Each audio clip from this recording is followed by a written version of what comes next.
There are many ways that Satan deceives God's people, but today we're going to talk about the number one way that he does it, and that is through the act of gaslighting.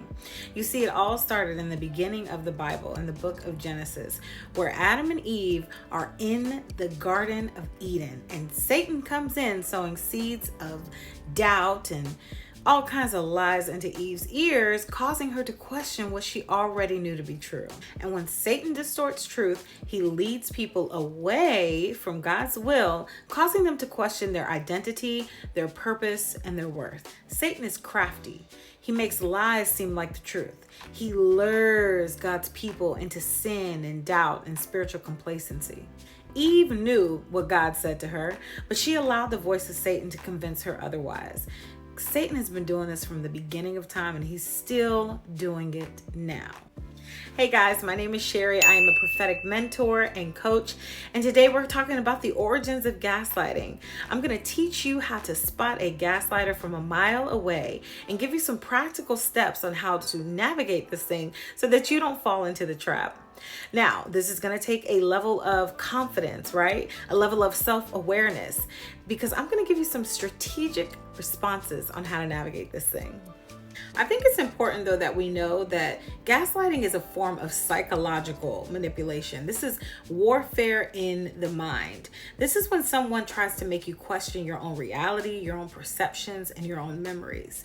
And the goal is to really undermine your confidence and make you question your own truth. I want to show you what this looks like practically, and I really like how Dr. Ross Rosenberg explained this. He specializes in codependency recovery, and he calls it SLD, self-love deficiency. He teaches people how to love themselves again. So he explains it like this. The gaslighter has a way of manipulating the environment and convincing the victim that they have a problem or they're insufficient in some way. The victim then submits to this problem and becomes defined by it. This problem becomes so overwhelming that the victim feels debilitated. And at this point, the only person the victim feels they can trust is the gaslighter. Because the gaslighter presents themselves as the only one that the victim can love unconditionally. The victim begins to believe that no one loves them like the gaslighter does, and the world is so unsafe, and nobody can be trusted. No one, not even God. This tactic undermines the victim's reality and sense of self, which at its core is gaslighting. So we see this in the Garden of Eden, where Eve believed that she was insufficient, and Satan was trying to get her to acquire something that she already had, which was her God-likeness. All right, so let's jump into how to really navigate this whole gaslighting thing when you think you might be around a gaslighter, married to a gaslighter, friends with a gaslighter. And y'all also note this too. When I say gaslighter, this can be used interchangeably with narcissists. Narcissists are gaslighters. This is what they do, okay? A gaslighter is a narcissist. A narcissist is a gaslighter. So let's get started. The first thing we want to do is recognize the signs. Y'all, a gaslighter will flat out lie or deny that certain conversations or situations happened. This can be a husband having an affair with a neighbor, right? You caught them at the restaurant. You saw them in the window when you were driving home from work, and you have evidence. You have receipts. You saw the charge on the credit card, and your husband, this gaslighter, denies that it even happened. I mean, flat out denies that it even happened. They do this so that you can question your reality. They do this so that you can doubt yourself, which is crazy. Gaslighters like to rewrite history. They like to change the details of past events to, fit into their preferred narrative. They do this to make you doubt your own memory. They minimize your feelings. They dismiss or invalidate your emotions, right? They try to make you feel like you're overly sensitive, or why are you crying, or why are you acting like that? Oh, get over it. You ever hear those things? It's invalidating your feelings. And they do this sometimes and oftentimes to avoid accountability. Another way to avoid accountability is to blame you for everything. They like to shift the responsibility onto you and accuse you of misinterpreting things or overreacting. And I think that we kind of saw this too in the garden, right? When Adam blamed Eve. Narcissists love to play the victim. They want to make you feel guilty for questioning their motives and their actions. They deflect, right? They change the subject to bring up your flaws, to divert the attention away from their shady behavior. Y'all, it's amazing how they all kind of do the same thing. And I used to wonder, like, this is what really got me. I started noticing people around me with these traits, right? And I started to question or ask myself, when I found out the truth, I started to question and ask myself, how could they all be doing the same thing? They're all different individuals. They're all, I was surrounded by, y'all, it was a lot, but they're all doing the same thing. How could they all do the same thing but have different faces? Y'all, this is a spiritual thing. When a person is demonically influenced by Satan, okay, this is a demonic influence, they act a certain way. This is why you can spot out a gaslighter over in China, okay? They can be anywhere in the world because they are all functioning with the same demonic spirit of Satan. Okay? I said it. Now moving on. All right, so the second thing you want to do is document conversations and events. You want to keep, listen to me, this is important. You want to keep a written or digital record of conversations or events. Don't forget that, because our brains have a tendency to gloss over some stuff. And honestly, when you're in a relationship with a gaslighter, there are so many arguments that you can't keep up. Your brain will forget a lot of stuff, and like seriously, like major stuff that was just painful, and you will forget certain things that happened in the relationship. So the purpose for you to document is to provide a record, right? This reinforces your perception of the truth.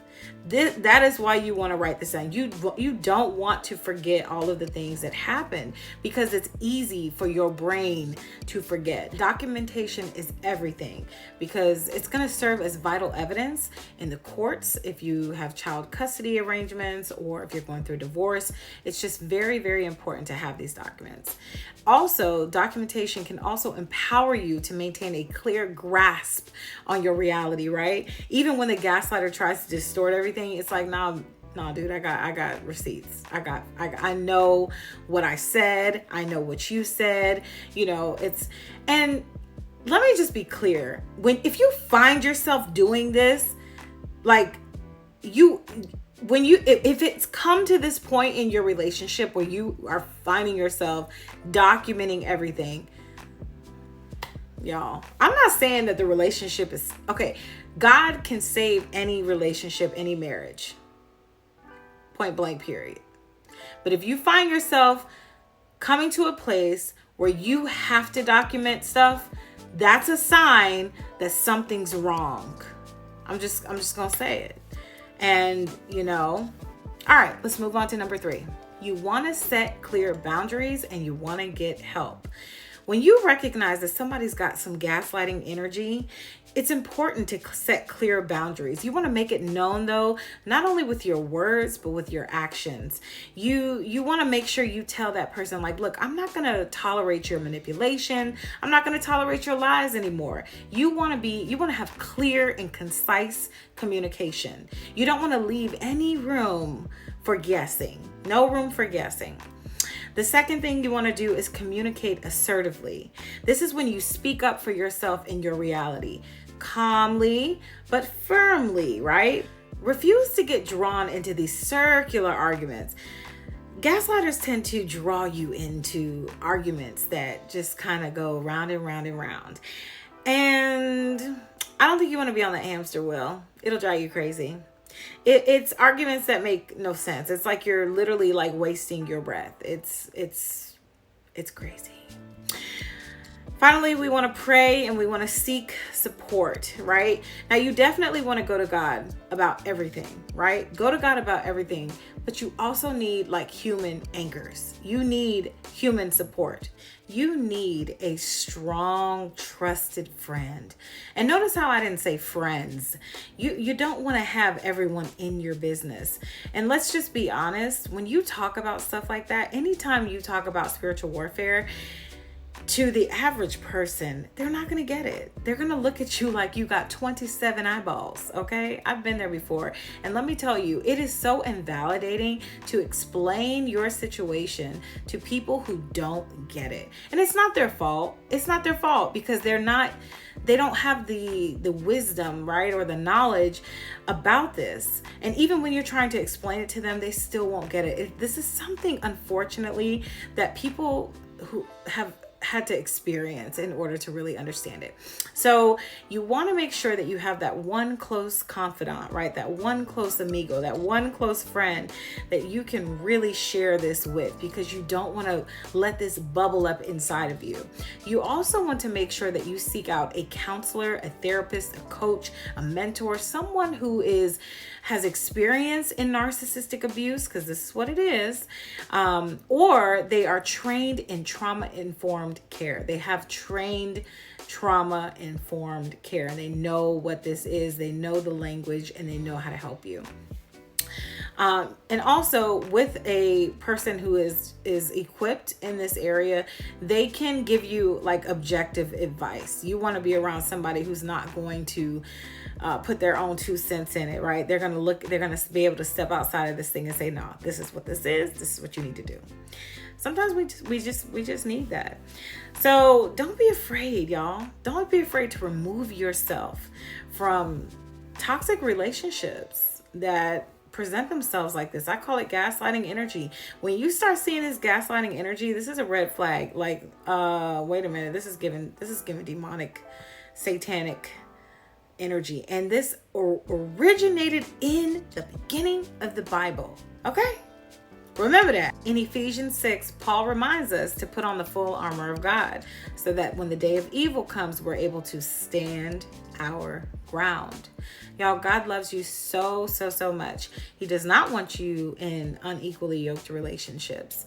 And unfortunately, these gaslighters are people that we've known for a very long time, or we're married to them, or they're our boss, or whatever the situation may be. But we must be able to recognize the signs, and we must be able to take action when we see them. So I have put a link below of a free guide of 101 signs that you might be a victim of narcissistic abuse. This is for those that kind of think they are, but they're not really sure. This is just practical just examples of what it looks like to be in a narcissistic abusive relationship. So I've linked that in the description below. And y'all, I love you so much. Thank you so much for riding with me. Be sure to like, share, and subscribe. Share this with someone who you know that may be in a similar situation. But until next time, I will see you in the next video. Bye, guys.